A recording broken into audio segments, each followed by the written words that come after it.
അപ്പോൾ എങ്ങനെയാണ് നമുക്ക് ഇതിനകത്തൊരു മാറ്റം ഉണ്ടാക്കാൻ പറ്റുന്നത്? ഇങ്ങനെ ഒരു സ്ട്രൈക്ക് കൊണ്ട് ഇത് മാറുമോ, അതോ ഇനി ഇപ്പോൾ ഒരു മന്ത്രി രാജിവെച്ചു, ഇനി വേറൊരു മന്ത്രി വന്നാൽ ഇതുപോലെ നടക്കത്തില്ലെന്ന് എന്താ ഉറപ്പ്?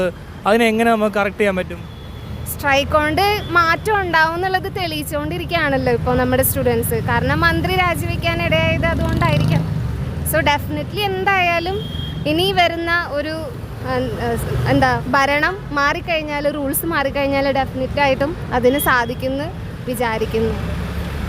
അല്ല, സ്ട്രൈക്ക് നടന്നതുകൊണ്ട് ഒരു ആൾ രാജിവെച്ചു, പക്ഷേ അതല്ല ആക്ച്വലി നമുക്ക് വേണ്ടത്. രാജിവെക്കുന്നതിനേക്കാൾ ഉപരി എന്താണോ നമ്മുടെ നീഡ്, ആ നീഡ് കറക്റ്റായിട്ട് നമുക്ക് ലഭിക്കണം.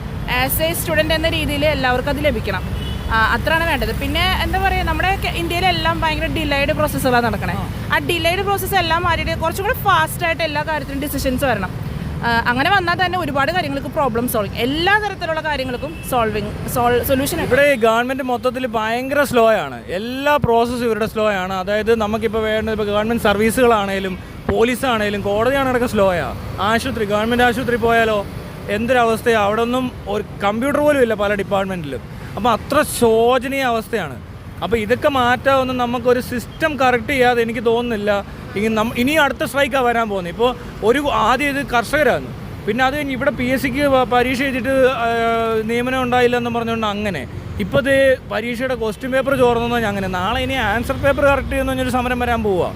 ഇതിനകത്ത് ആരും വിശ്വസിക്കാനൊന്നും പറ്റത്തില്ല. അപ്പോൾ ഞാനൊരു ഇലക്ഷൻ മത്സരിച്ചപ്പോൾ ഞാൻ കാൻഡിഡേറ്റായിട്ട് വന്നിട്ട് ഞാൻ പ്രപ്പോസ് ചെയ്തത് ഗവൺമെൻറ് ട്രാൻസ്പെറൻ്റ് ആണോ. അതിപ്പോൾ ട്രാൻസ്പെറൻറ്റ് ഗവർണൻസ് ഉണ്ടെങ്കിൽ കറപ്ഷൻ ഒഴിവാകുമെന്നാണ് നമുക്ക് ഒരു 90% ഒഴിവാക്കാൻ പറ്റും. അതെങ്ങനെയുണ്ടോ? അത് ആശയം ഇഷ്ടപ്പെടുന്നുണ്ടോ കേട്ടിട്ട്? ശരിക്കും എനിക്ക് തോന്നുന്നേ എല്ലാത്തിനും യങ് ജനറേഷന് കുറ്റം പറയുന്നവരാ.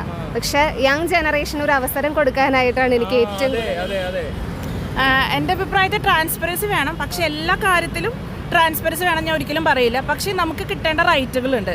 അതായത് നമുക്ക് എല്ലാത്തിനും ഇപ്പോൾ എന്ത് പറഞ്ഞാലും പറയും RTI ഫയൽ ചെയ്തോ, നിങ്ങൾക്ക് അതിനുള്ള ഡിസിഷൻസ് കിട്ടും, അങ്ങനെ പറയും. പക്ഷെ അത് പറഞ്ഞ് ഒഴിയാണ്.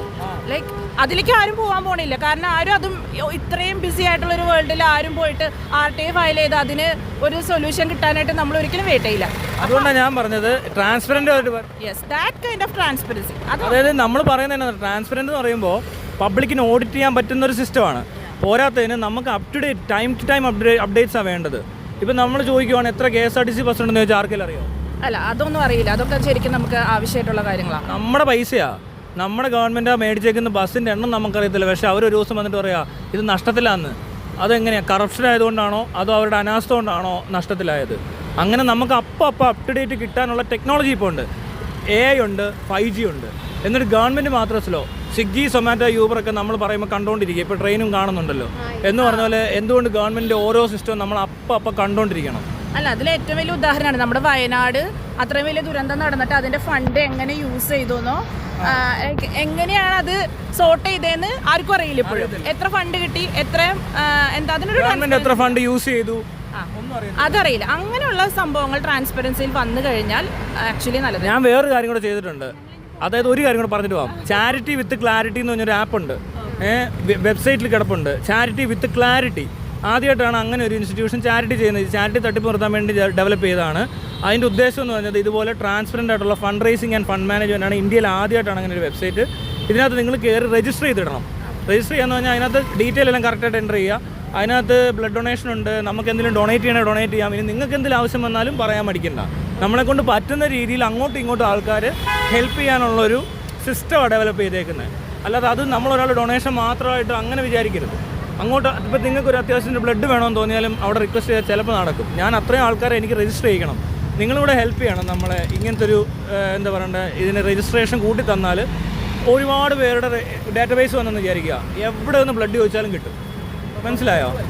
ഒത്തിരി ഉണ്ട് കേട്ടോ. അതിനകത്ത് ഒത്തിരി ഫെസിലിറ്റീസ് ഉണ്ട്. നിങ്ങൾ ആ വെബ്സൈറ്റിൽ കയറി രജിസ്റ്റർ ചെയ്ത് ആ നമ്പറിൽ കോൺടാക്ട് ചെയ്യണം. കൂടുതൽ സാധനങ്ങൾ ഞാൻ അങ്ങോട്ട് ഇട്ടിട്ടുണ്ട്. ചാരിറ്റി വിത്ത് ക്ലാരിറ്റി ചെകുത്താൻ അറിയാമല്ലോ അല്ലേ? Bye, thank U.